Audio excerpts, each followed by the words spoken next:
Assalamualaikum warahmatullahi wabarakatuh. Perkenalkan, nama saya Hamidah, NIM 8040170111. Di sini saya akan mempresentasikan tugas e-bisnis tentang perbedaan pasar tradisional dengan pasar digital. Apa sih pasar tradisional itu? Pasar tradisional adalah suatu bentuk pasar di mana dalam kegiatannya atau proses transaksinya masih dilakukan secara tradisional, yaitu penjual dan pembeli bertemu untuk melakukan tawar-menawar harga suatu barang atau jasa.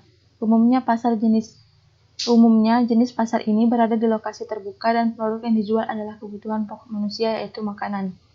Sayangnya, kebanyakan jenis pasar ini terlihat kumuh karena kebersihannya kurang terjaga, di mana tumpukan sampah dan kotoran terlihat jelas dan menimbulkan bau tak sedap.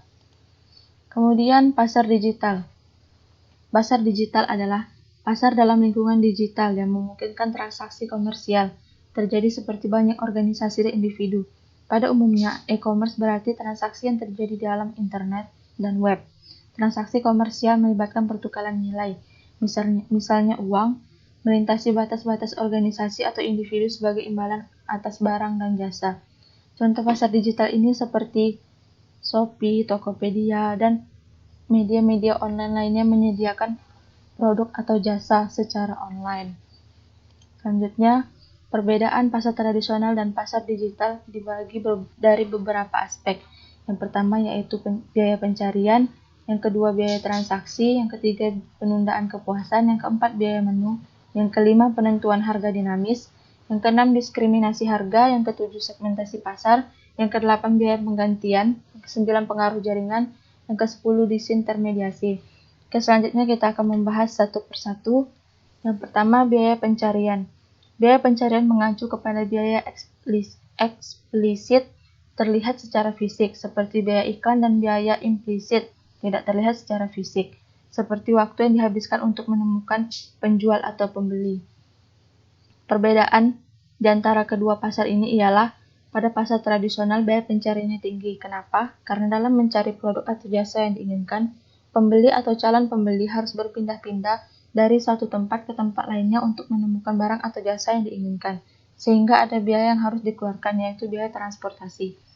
Nah, pada pasar digital itu biaya pencariannya rendah karena secara fisik pembeli atau calon pembeli tidak perlu berpindah-pindah tempat. Mereka cukup melakukan pencarian tersebut melalui komputer yang terhubung dengan internet sehingga dapat menjadi lebih mudah dan efisien. Kemudian yang kedua ada biaya transaksi. Biaya transaksi adalah biaya yang dikeluarkan untuk menyelesaikan proses negosiasi, pengukuran, dan pertukaran. Biaya transaksi juga dapat didefinisikan sebagai biaya yang dikeluarkan untuk menjalankan sistem ekonomi dan biaya untuk menyelesaikan terhadap perubahan lingkungan. Nah, pada pasar tradisional biaya transaksinya masih tinggi, karena dalam penawaran barang ke publik biasanya untuk pasar tradisional biaya negosiasi menjadi tinggi dan memakan waktu karena adanya perbedaan keinginan antara kedua pihak. Tak jarang pembeli kurang puas dengan harga yang ditawarkan. Kemudian yang kedua, pasar digital itu biaya transaksinya rendah. Karena dalam suatu forum jual beli terkadang pembeli sudah langsung mengetahui harga suatu barang atau produk dan biasanya barang atau produk tersebut tidak bisa ditawar dan harganya jauh lebih murah dari pasar tradisional. Kemudian yang ketiga, penundaan kepuasan. Penundaan kepuasan merupakan faktor yang memiliki hubungan timbal balik. Penundaan kepuasan ini memiliki pengertian penangguhan hasil langsung untuk dipetik di masa yang akan datang dengan jumlah hasil yang lebih besar. Pada pasar tradisional, penundaan kepuasannya masih tinggi. Karena pasar tradisional, penundaan kepuasan tinggi karena pembeli dapat melihat secara langsung barang yang hendak dibeli dan mengecek secara keseluruhan, sehingga tidak jarang pembeli akan merasa tidak puas dan memutuskan tidak jadi membeli dan pergi ke toko lain. Nah, pada pasar digital tinggi, kecuali barang digital, karena tidak seperti pasar tradisional, kita bisa melihat, merasakan, dan juga memilih barang secara langsung. Yang sering terjadi adalah ketidakpuasan dari pelanggan ketika melakukan transaksi jual beli di pasar digital, karena terkadang barang yang kita beli tidak sesuai dengan apa yang kita harapkan. Kemudian yang keempat, biaya menu. Biaya menu adalah istilah ekonomi yang digunakan untuk menggambarkan biaya yang dikeluarkan oleh perusahaan untuk mengubah harga. Pada pasar tradisional, biaya menunya masih tinggi karena Pada pasar tradisional cenderung sulit untuk mengubah harga produk dikarenakan penjual mempertimbangkan kehilangan pembeli yang sudah terbiasa dengan harga yang sebelumnya. Kemudian biaya menu pada pasar digital itu rendah, karena pada pasar digital biaya menu relatif rendah karena dalam mengubah harga hanya dilakukan dengan mengupdate harga pada sistem. Yang kelima, penentuan harga dinamis. Penentuan harga dinamis juga disebut sebagai harga permintaan karena di sini harga dinamis itu muncul ketika ada perubahan harga pasar secara menyeluruh, dan perubahan pasar itu muncul ketika adanya perubahan dari permintaan ataupun penawaran. Pada pasar tradisional, penentuan harganya masih tinggi dan tertunda karena pada pasar tradisional relatif tinggi, mempertimbangkan faktor biaya sewa, tempat, dan biaya modal, dan pesaing sehingga untuk penentuan harga menjadi tertunda. Pada digital, penentuan harganya rendah dan cepat karena pada pasar digital dalam pengubahan dan pemberian harga dengan melihat jumlah permintaan, apabila semakin tinggi maka harga dapat dinaikkan. Yang keenam, diskriminasi harga. Diskriminasi harga adalah kebijaksanaan untuk memberlakukan harga jual yang berbeda-beda untuk satu jenis barang yang sama dengan segmen pasar yang berbeda. Diskriminasi harga terjadi jika produk yang sama dijual kepada konsumen yang berbeda dengan harga yang berbeda atas dasar alasan yang tidak berkaitan dengan biaya. Pada pasar tradisional, diskriminasi harganya masih tinggi dan tertunda, karena pasar tradisional akan lebih sulit untuk memberlakukan harga jual yang berbeda karena dilakukan secara manual sehingga tidak jarang melupakan harga barang. Pada pasar digital, diskriminasi harganya rendah dan cepat karena pemanfaatan teknologi sehingga mudah untuk menjual barang dan harga yang berbeda-beda untuk tiap jenis barang yang diperjualbelikan. Selanjutnya yang ketujuh, segmentasi pasar. Segmentasi pasar adalah kegiatan membagi suatu pasar menjadi kelompok-kelompok pembeli yang berbeda yang memiliki kebutuhan, karakteristik, atau perilaku yang berbeda, yang mungkin membutuhkan produk atau bauran pemasaran yang berbeda. Segmentasi pasar juga dapat diartikan sebagai proses pengidentifikasian dan menganalisis para pembeli di pasar. Pada pasar tradisional, segmentasi pasar harga masih tinggi, kecepatannya kurang, karena pasar tradisional sulit membagi kelompok pembeli dikarenakan pertemuan terjadi secara langsung sehingga pembeli yang datang lebih beragam dan memakan waktu untuk melakukannya. Pada pasar digital, segmentasi pasarnya mengeluarkan biaya rendah, kecepatan sedang. Dengan pemanfaatan teknologi menggunakan pasar digital dalam membagi kelompok-kelompok pembelinya. Kemudian yang ke-8, biaya penggantian. Biaya penggantian adalah biaya aktual untuk mengganti barang atau produk pada kondisi pra-kerugiannya. Ini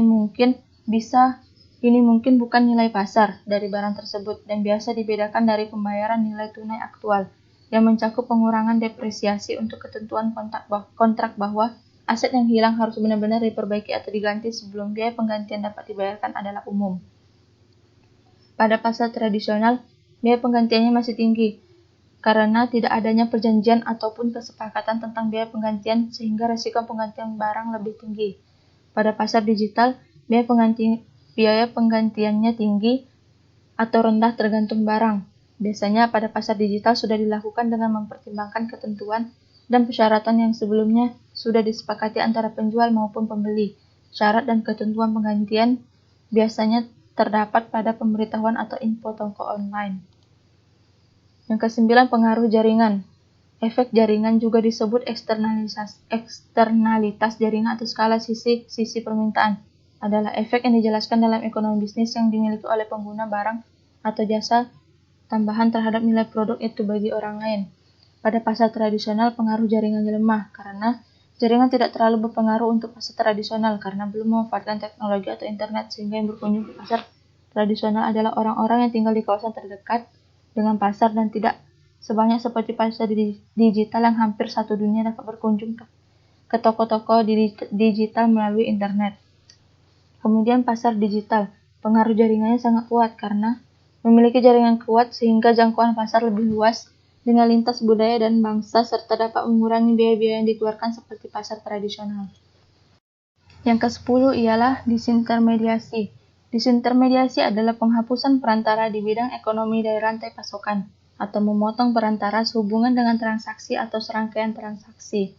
Alih-alih melakukan melalui saluran distribusi tradisional. yang memiliki beberapa jenis perantara seperti distributor, grosir, broker, atau agen. Perusahaan sekarang dapat berurusan dengan pelanggan secara langsung, misalnya melalui internet. Pada pasar tradisional, disintermediasi kemungkinan kurang terjadi, karena pembeli mengetahui harga pasokan langsung dari produsen, sehingga konsumen lebih memilih membeli barang langsung ke produsen daripada melalui distributor dengan tujuan agar dapat mengeluarkan biaya yang lebih sedikit daripada melalui distributor. Pembeli juga dapat memilih jalan alternatif dengan membeli barang melalui grosir.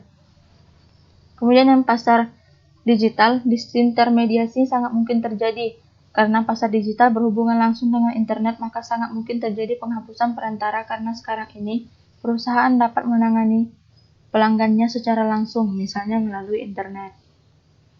Oke, baiklah. Mungkin itu saja yang dapat saya sampaikan. Lebih dan kurang saya mohon maaf. Saya akhiri. Wassalamualaikum warahmatullahi wabarakatuh.